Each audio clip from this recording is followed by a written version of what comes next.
What's up, guys? Hype here today to give a director's commentary or breakdown on Cheesecake's Minitage that we put out last week. So let's get started with the intro.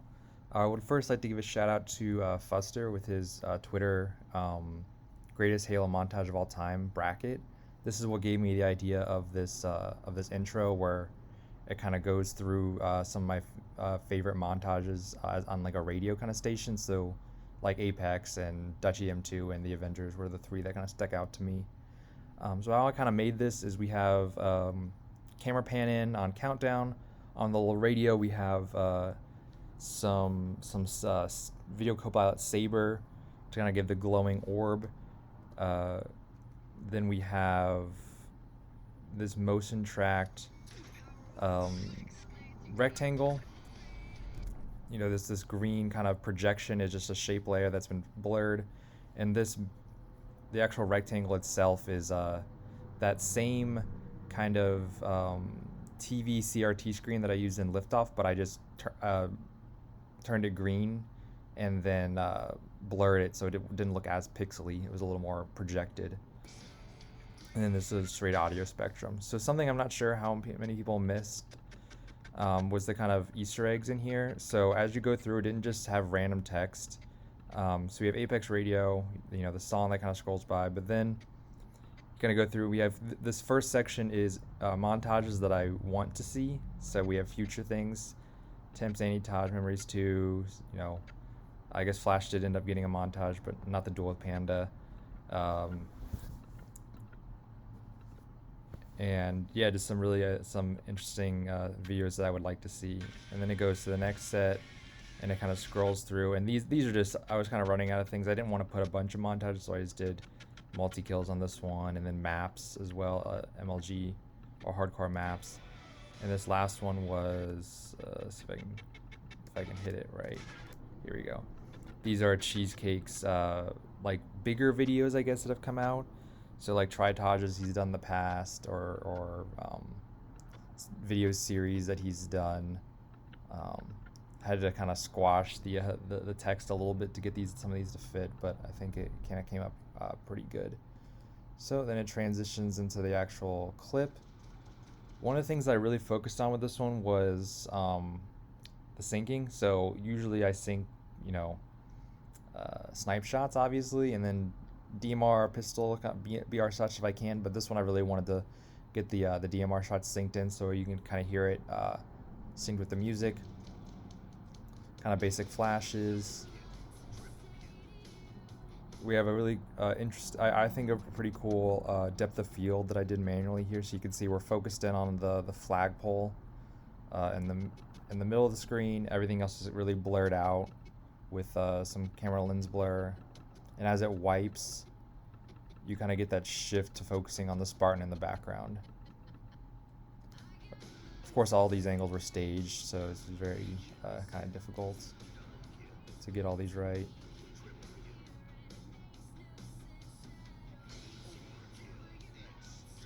Okay, this transition. So when Liftoff, I did a lot of manual masking. So if you're not an editor, manual masking, you have to like click points on the screen, and you can kind of section off a specific part. But instead in this video, I used a lot of rotoscoping. So rotoscoping is faster, where you can have the computer kind of say, I want, this arm, and it'll kind of look at pixels and say, okay, this arm is red and black and the background is gray, and I'll try to cut out things of the right color. It's a little less specific. Sometimes you have to kind of hide some mistakes the computer makes, but it's so much faster. So there's definitely my method I used in this video.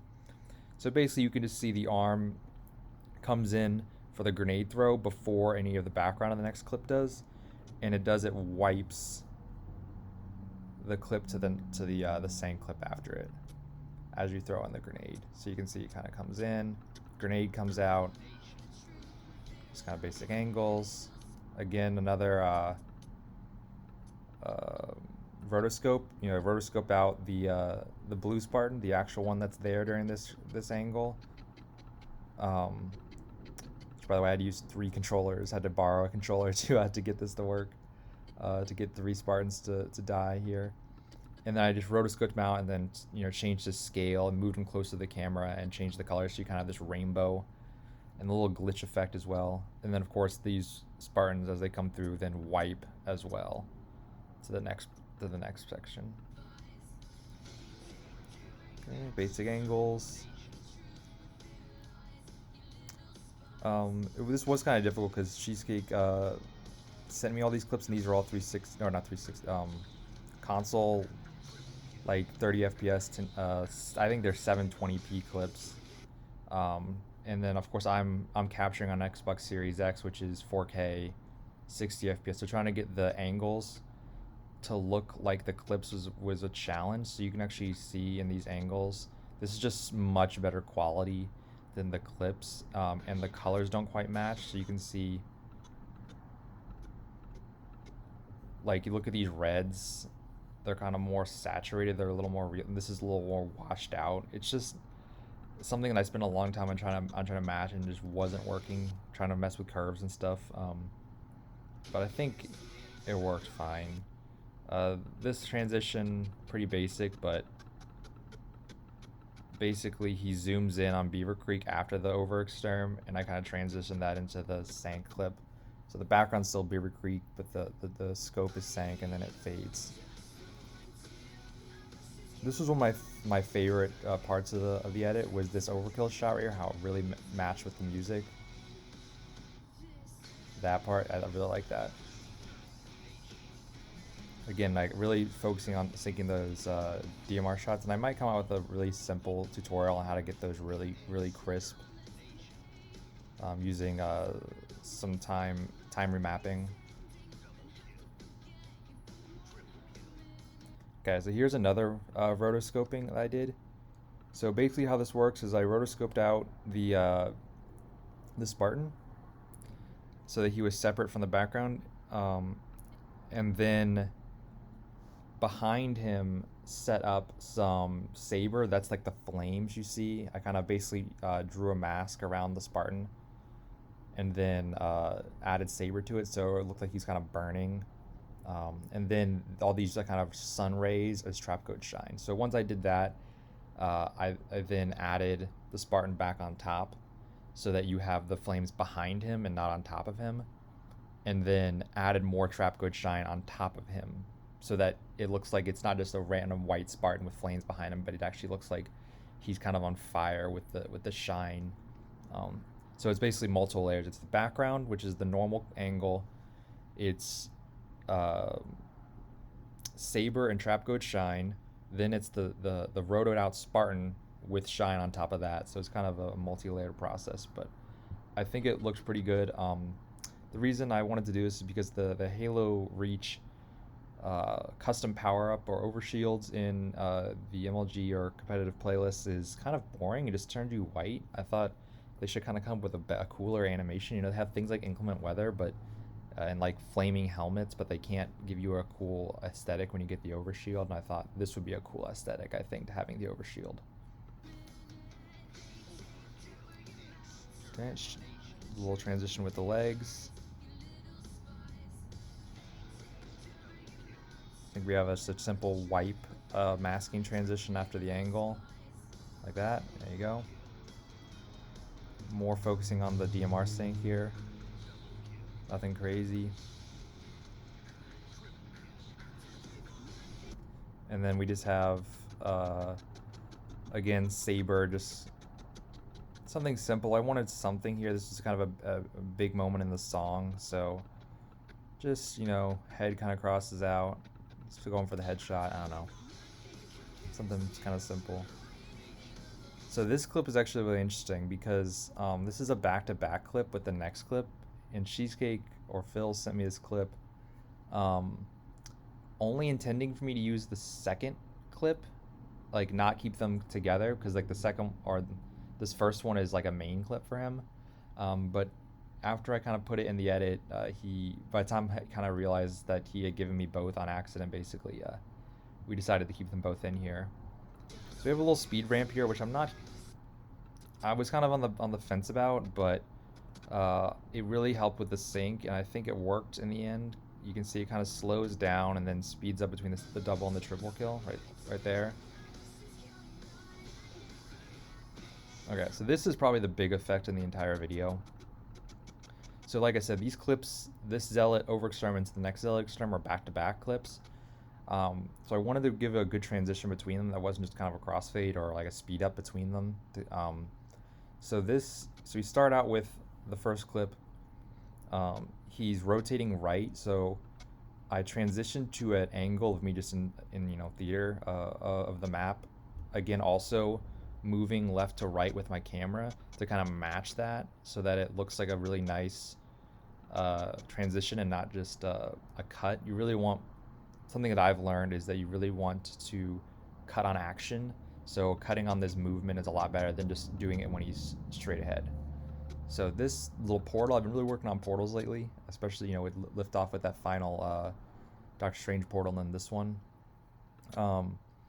This is all motion tracked. So what you have here is this like circle, this portal is the circle on ring 3 right here, just a top down image of it. And it's rotating, so it's a 2D image of that ring 3 structure. It's just spinning right behind it. You have some saber on the edge to kind of give it a little glow, a little blue glow going on. And then you have the lightning. The lightning is also motion tracked, so it's kind of attached to ring 3 and the kind of the energy field above Zealot. And of course you kind of just have some distortion in there. You also see this kind of like smoky gray purple thing inside the ring 3 structure. That's actually, if you go on Zealot out of the map, like above the blue portal, from the blue lift, that is that exact cloudiness. So I basically just took an image of or video of that, masked out the middle so that you didn't have the actual lift itself, and you just kind of had that smokiness of it, and then placed it in there. So you have the ring 3 structure, you have the kind of portal, or not portal, I'm sorry, lift smokiness, and then you have the clip behind that. So kind of gives it a nice actual portal feel. And the other thing is I think it makes it fit into Zealot more, since I took the pieces for the portal from different parts of Zealot. So it looks like this kind of fits into the actual map itself and isn't just random. And then of course you have the next clip where you come in, and then the 15 seconds later kind of banner on top is the same CC ball action type effect that I used in Liftoff with the face-off kind of Spartan versus Spartan effect, where their gamer tags and stuff came up. So this is just CC ball action with a little bit of flicker. So 15 seconds later, we'll go into the next clip, transition in. Nice over exterm. Again, that was the clip I was gonna be in. So this seems to be most people's favorite effect, I think, from the video. So first of all, I'm gonna shout out Muggsy. Muggsy gave me this idea from I believe it was Man Without Modems montage. She had a section where before an overkill, he kind of went through each individual Spartan and like named them and was like, this Spartan is this person's name. I think it was because they were like known players, and he wanted to kind of showcase that. And so I thought that would be kind of cool to kind of have the kind of showcase each Spartan that's about to die too. Of course, these are randoms and matchmaking, so I couldn't really there wasn't really a point of putting gamer tags and stuff.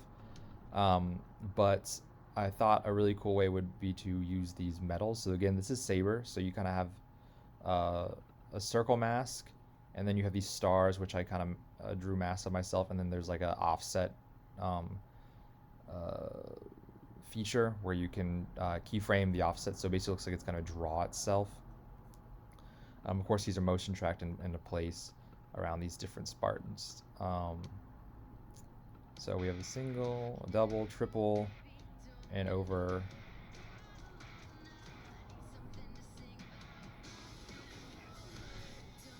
Here, more rotoscoping. So basically, rotoscope out the original Blue Spartan, duplicate him a few times, and change the timing so that he's kind of coming in order and not all at once. So offset the timing, add change the colors of the Spartans. Again, this is just like a change color like effect in After Effects. You just kind of eye drop the blue, and then you can change it to that blue to whatever. And then of course add some trap code shine to kind of give it a little bit of glow to it.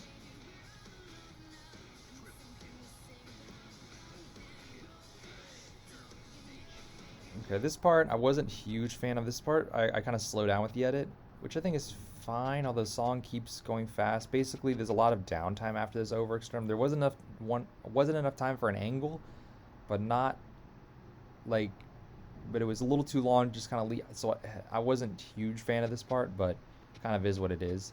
And then I rotoscope in the DMR for the next clip, so you can see with rotoscoping how it's not perfect. You can see these kind of red edges. And full time you don't even notice it, but that's what I'm talking about. Why although it's much faster, it's much less specific. And then you just fade in the rest of the clip, so you kind of just get a nice little transition there.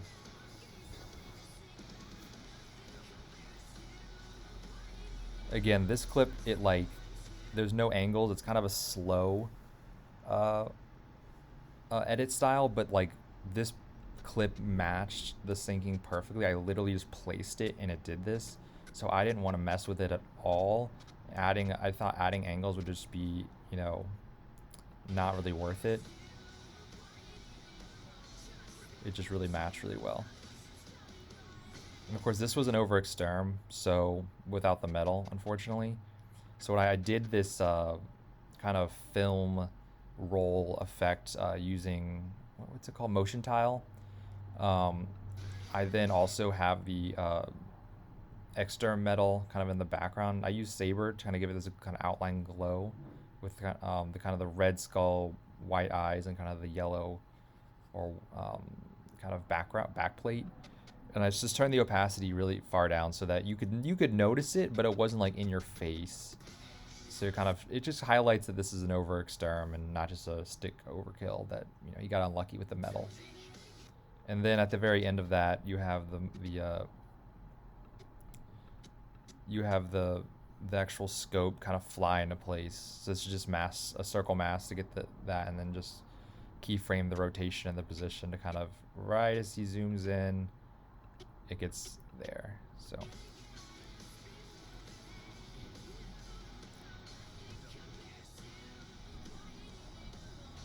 So this, this little pillar lights were to the music, obviously, and they were just again, just Saber, just a mask around the different pillar, I don't know, like lines. And I did have to keyframe them every frame, because as she's moving, you can see that they slightly shift in location, so you can't just do it once. You kind of have to do it multiple times. You can see like that one, for example, he kind of moves, so you're gonna have to change the location of the mask where Saber is gonna work. Goes to the next one.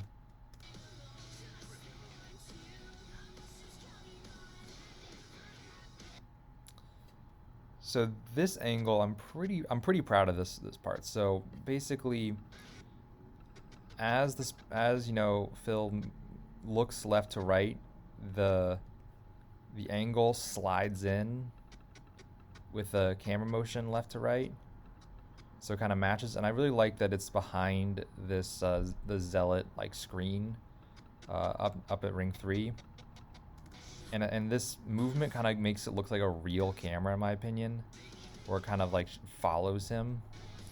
And you'll notice that this yellow on the screen pattern is a little more yellow or gold on the left than it is on the right. So I really upped the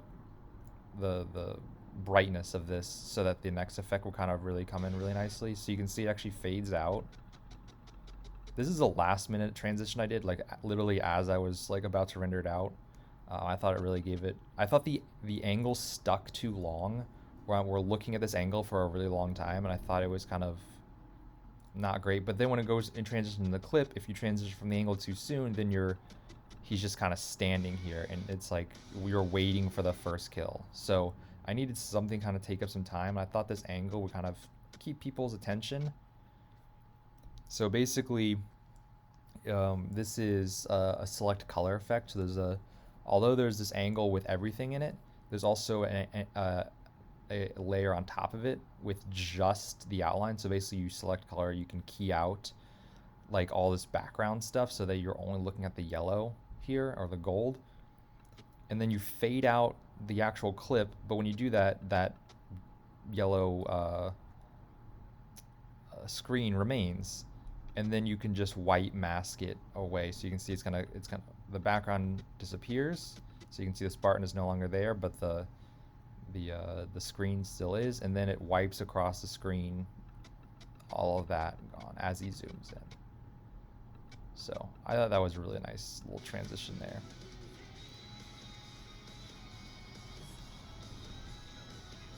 And I really like this as the closer. This was a really good clip.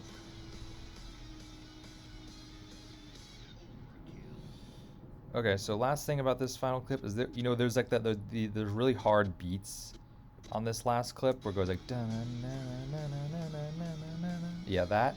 I wanted to do something for each of those, but like I didn't really, it took me a long time to figure out what to do. Like I was trying a lot of stuff that kind of overshadowed the clip, like, you know, a bunch of kind of crazy effects, and it just didn't feel right. It was kind of obscuring what was going on. So I went with this really basic kind of like really nice not I want to say nice, but really simple rotation, scale, and brightness.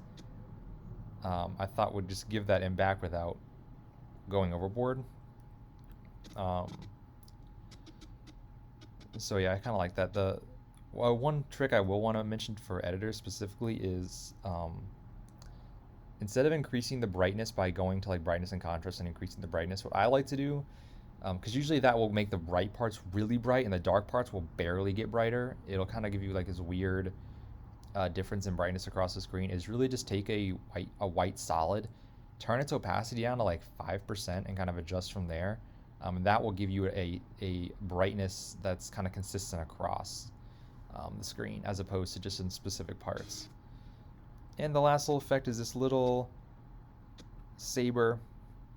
So it just traces the Spartan, and as it kind of goes through, you can have it goes red, orange, yellow, green, blue, purple. And what I really like is that shot that he, you know, shoots the DMR right as it kind of gets to the end. It looks like a sparkle, so it looks like it goes around the Spartan and sparkles. I thought was really cool. And then it kind of ends. And that's the end of the video, guys.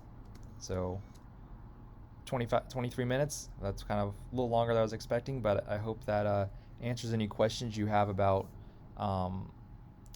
this montage. Like I said, I might come out with a really short, like I'm talking 5 minutes or less, tutorial on the DMR syncing if you guys would be interested in that. But anyway, I do have another project I'm working on right now that hopefully will be out, I don't know, a few months. And I hope you guys enjoy that. I hope you guys enjoyed this video, and I'll talk to you guys later. Peace.